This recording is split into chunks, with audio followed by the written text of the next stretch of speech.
Surface runoff, or simply runoff, refers to all waters flowing on the surface of the earth in the form of overland flow, rill flow, gully flow, stream flow, and river flow. Runoff is expressed in terms of flow rate or volume. The local flow rate can be integrated over a period of time to give the accumulated runoff volume. Runoff is also expressed in depth units, that is, the runoff volume spread uniformly over the catchment area. In flood hydrology, runoff is sometimes expressed as peak flow per unit drainage area. Runoff originates in three sources: 1. Surface, 2. Inner flow, 3. Groundwater.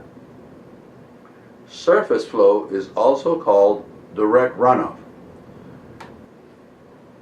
Direct runoff can produce large flow concentrations in a relatively short period. Thus, direct runoff is responsible for floods. Inner flow is mostly the vertical movement of water in the unsaturated portion of the soil profile, referred to as the vadose zone. Groundwater flow takes place below the water table. Groundwater flow is a characteristically slow process. Runoff is always moving from zones of higher potential to zones of lower potential. Because the water table is nearly horizontal, groundwater flow is also nearly horizontal. Groundwater flow is intercepted by surface flow in streams and rivers. Most groundwater flows into surface runoff before it reaches the ocean.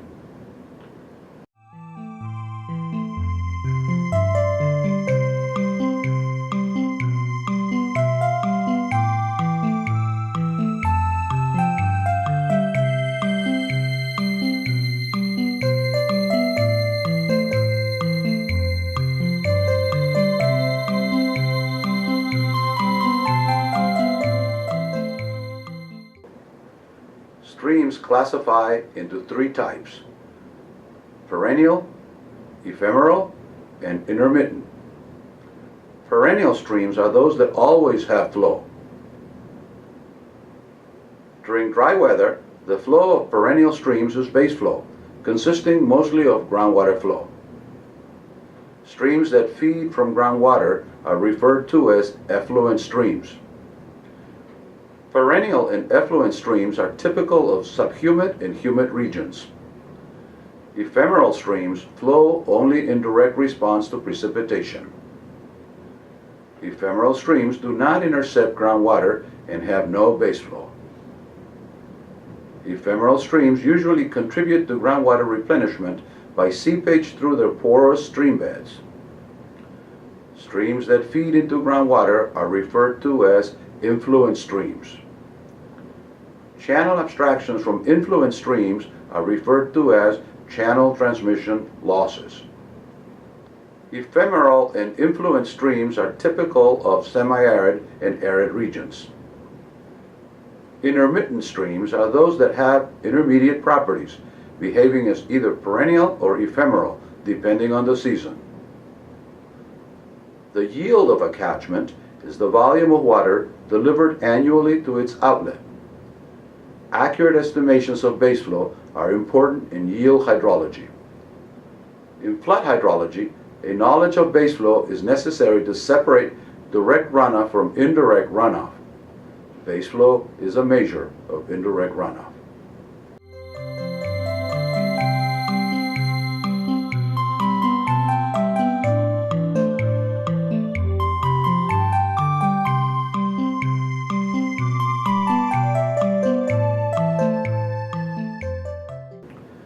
Antecedent moisture is the moisture already present in a catchment at the start of the precipitation event. Surface runoff is dependent on antecedent moisture. The greater the antecedent moisture, the larger the amount of surface runoff. A widely used method for antecedent moisture is the NRCS antecedent moisture condition, or AMC, which characterizes antecedent moisture into 1. Dry, 2. average, and 3, wet. Rainfall is more readily measured than runoff. From an engineering standpoint, the quantity of runoff is more important than the quantity of rainfall. In practice, runoff is assessed indirectly through rainfall-runoff relations. A basic linear model of rainfall runoff is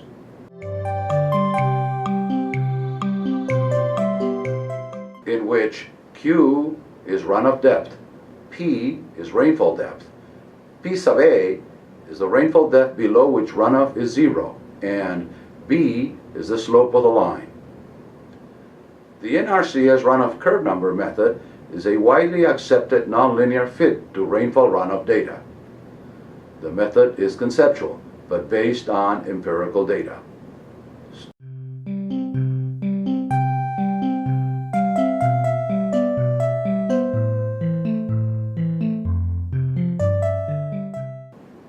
Assume that a storm falling on a given catchment produces a uniform effective rainfall intensity over the entire catchment. If the effective rainfall lasts long enough, runoff will concentrate at the catchment outlet. Concentration means that the flow rate at the outlet will increase gradually from 0 to a constant maximum or equilibrium value. The time it takes to achieve the maximum discharge is referred to as the time of concentration. Under runoff concentration, the equilibrium flow rate is calculated as follows.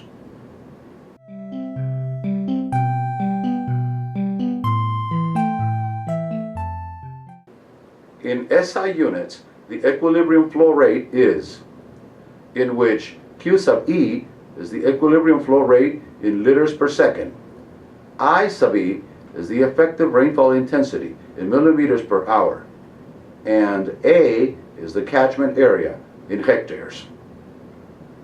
There are 3 types of catchment flow: superconcentrated, concentrated, and subconcentrated. Concentrated and superconcentrated flows are typical of small catchments for which the hydraulic length is short. Subconcentrated flows are typical of mid-sized and large catchments for which the hydraulic length is long. Concentrated catchment flow is the main assumption of the rational method used in urban drainage design. Subconcentrated catchment flow is the main assumption of the unit hydrograph methodologies.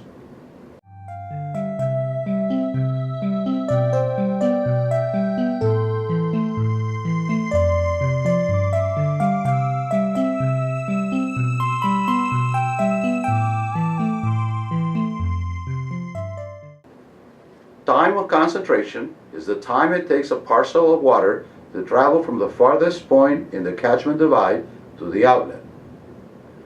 Time of concentration is a function of runoff rate. Most formulas for time of concentration are empirical. However, there are some theoretical formulas, such as the time to equilibrium of the kinematic wave. In urban drainage design, the Manning equation of open channel flow is used to estimate time of concentration. The concept of time of concentration is essentially unsteady because it involves a flood wave. The speed of travel of unsteady flow is usually somewhat larger than the speed of travel of steady flow. Uncertainties in flow rate have blurred the distinction between steady and unsteady velocities in open channel flow. The Kirpich formula is a popular formula for time of concentration.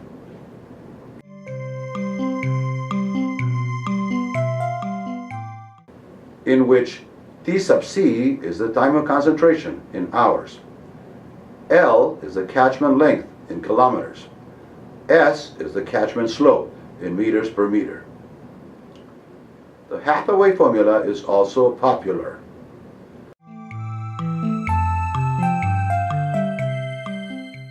In which N is the Manning's roughness coefficient. The Papadakis-Kazan formula incorporates the 4 variables of length, slope, friction, and effective rainfall intensity.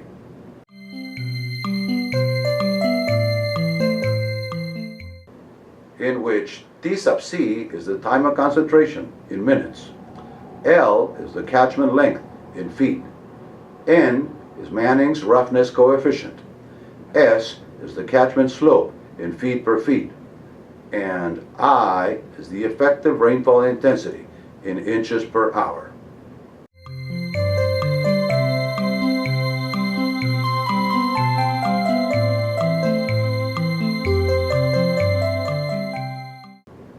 In practice, catchment response exhibits a more complex behavior than that which could be attributed solely to runoff concentration. Non-uniformities in spatial rainfall and catchment irregularities produce runoff diffusion. Thus, surface runoff is subject to convection and diffusion. Convection is properly runoff concentration. Diffusion is the mechanism acting to spread the flows in time and space. Diffusion reduces the flow levels below those that could be attained by convection only. Diffusion acts to smooth out catchment response. The resulting hydrograph is usually smooth and continuous. The parts of a hydrograph are shown here.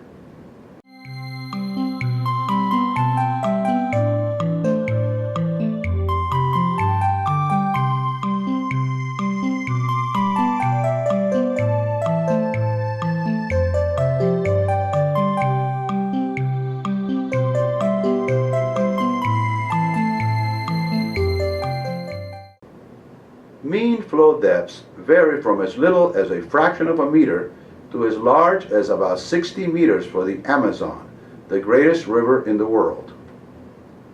In stream and river flow, channel top widths vary from a few meters to a few kilometers. Typical width to depth or aspect ratios vary from about 10 to more than 100. The Manning formula for open channel flow remains popular in practice. In SI units, the Manning formula is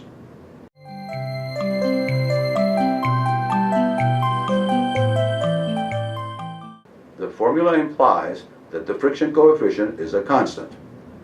However, experience has shown that N varies with stage and discharge in a natural channel. The U.S. Geological Survey has documented the variation of Manning's N in a gamut of natural channels in the range 0.024 to 0.075. River stages vary with flow rate. Flow rates can be grouped into low, average, and high. Low flows are typical of the dry season, consisting mostly of base flow. High flows occur during the wet season, with direct runoff contributing the majority of the flow. Average flows occur in mid-season. The study of low flows is necessary to assess a minimum flow rate below which a specific use would be impaired. This includes fisheries conservation, hydropower, navigation, and water quality. Average flows are used in calculations of catchment yield. High flows are used in flood control design and flood forecasting.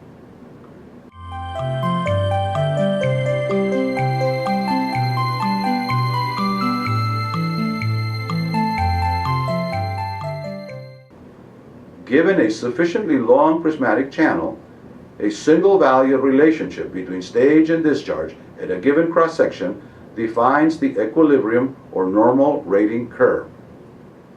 For steady uniform flow, the rating curve is unique. It can be calculated with a steady flow formula such as Manning's.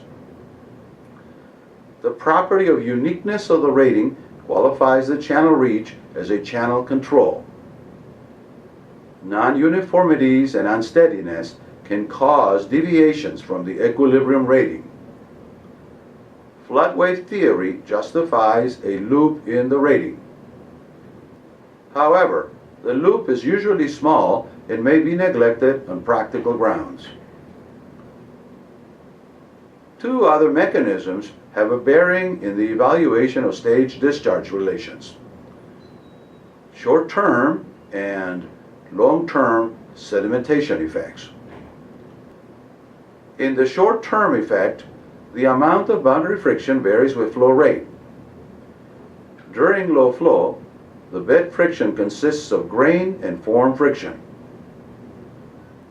During high flows, form friction is obliterated and friction reduces only to grain friction. The reduced friction at high flows gives rivers the capability to carry a greater discharge for a given stage. This explains the shift from a low flow rating to a high flow rating. In the long-term sedimentation effect, rivers continuously subject their boundaries to recurrent cycles of erosion and deposition, depending on the sediment load they carry. Shifts in rating are the net result of these natural geomorphic processes. In spite of their apparent complexity, rating curves are a useful tool in hydrologic analysis, enabling the direct conversion of stage to discharge and vice versa. A widely used rating curve equation is the following.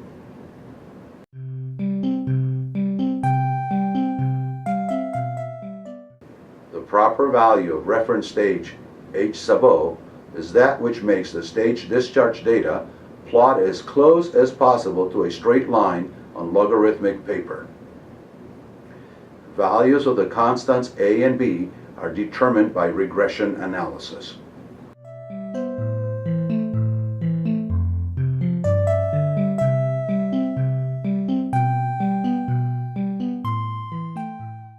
Stream flow varies seasonally, annually, and with geographical location. On a global annual basis, total runoff volume is about 40% of total precipitation volume. The rest is mostly accounted for by the combined effects of evaporation and evapotranspiration, with a small leakage to deep percolation. Theoretically, deep percolation avoids altogether the surface waters. A runoff coefficient is the ratio of runoff volume to rainfall volume. Runoff coefficients vary as a function of regional climate, geology, and geomorphology. The runoff coefficient could be as low as 0.02, for instance in Arizona, and as high as 0.6 to 0.9 in unusual cases. In the United States, the average runoff coefficient is about 0.25. In humid climates, seasonal variability is not very marked. For instance, the Amazon River has a ratio of peak flow to low flow of about 2.5. Conversely, in arid climates, seasonal variability is very marked. Streams in arid climates may have a ratio of peak flow to low flow of 1,000 or more. For ephemeral streams with zero base flow, this ratio is undefined.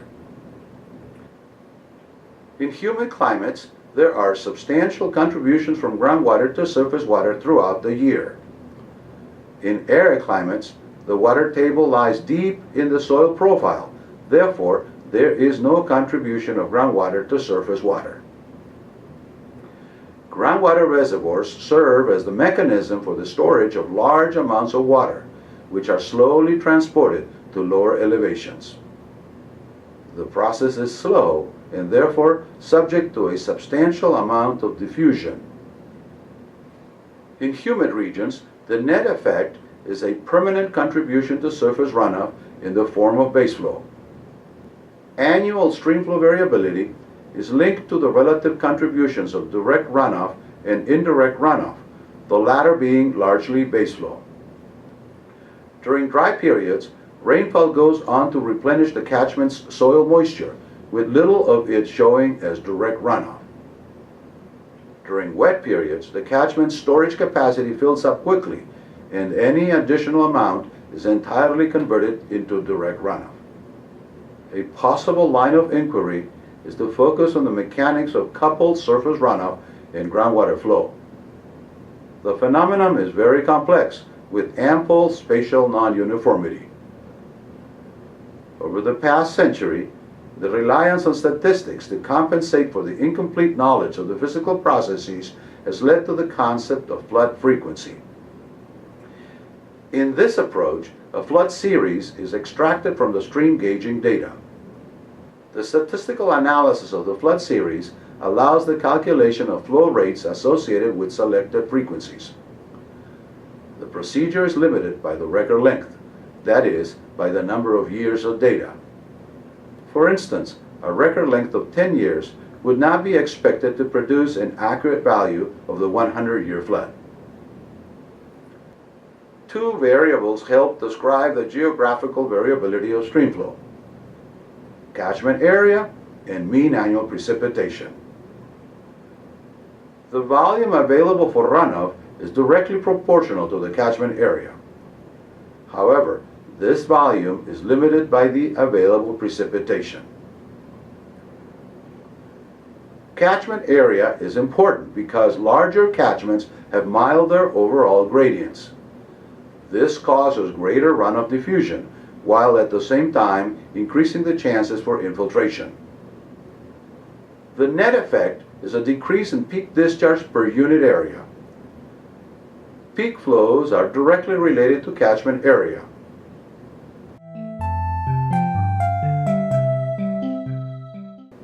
Due to runoff diffusion, the exponent n is generally less than 1. Peak flow per unit area, Q sub P, is in which m equal 1 minus n. This equation confirms that unit peak flow is inversely related to drainage area. The Krieger curves, dating back to the 1940s, are an early example of this natural trend.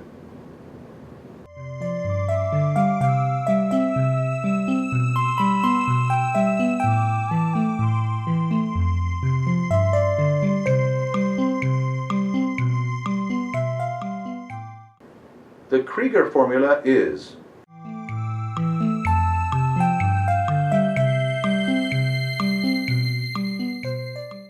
in which Q sub P is the discharge per unit of area in cubic feet per second per square mile, and A is the catchment area in square miles.